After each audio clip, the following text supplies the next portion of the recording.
Swastiastu. Perkenalkan, nama saya Komandel Permasari. Saya dari kelas 12 IPA 7. Saya nomor absen 15. Di sini saya akan menjelaskan tentang listrik statis.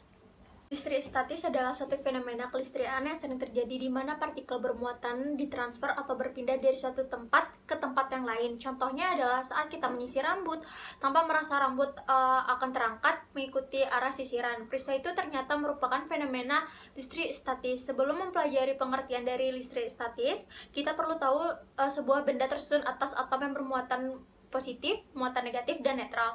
Struktur atom muatan positif disebut proton, muatan negatif dinamakan elektron, dan muatan netral dikenal dengan neutron atau dia berada di inti atom.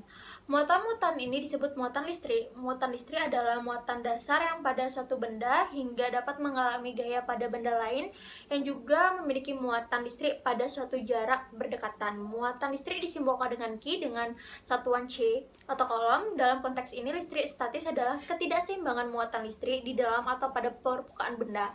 Hukum yang menjelaskan interaksi dua benda yang bermuatan listrik dikenal dengan hukum Coulomb. Hukum ini menyatakan bahwa ketika ada dua benda bermuatan listrik sejenis atau beda jenis, muatan Q1 dan Q2 terpisahkan jarak dengan R, maka akan terjadi gaya tarik menarik dan gaya tolak menolak. Jika kedua benda bermuatan sejenis, maka terjadi gaya tolak menolak. Jika kedua benda bermuatan jenis, maka akan terjadi gaya tarik menarik. Terbentuknya petir saat hujan.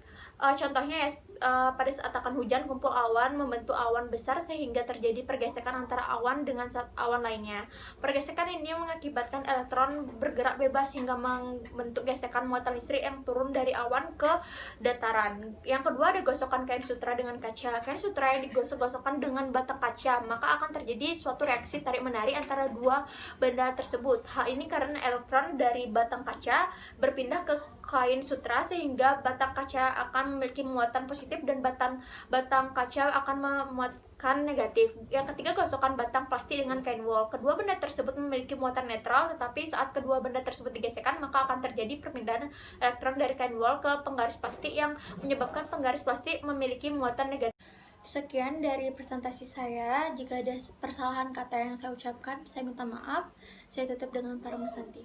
Om Santi Santi Santi Om. Terima kasih.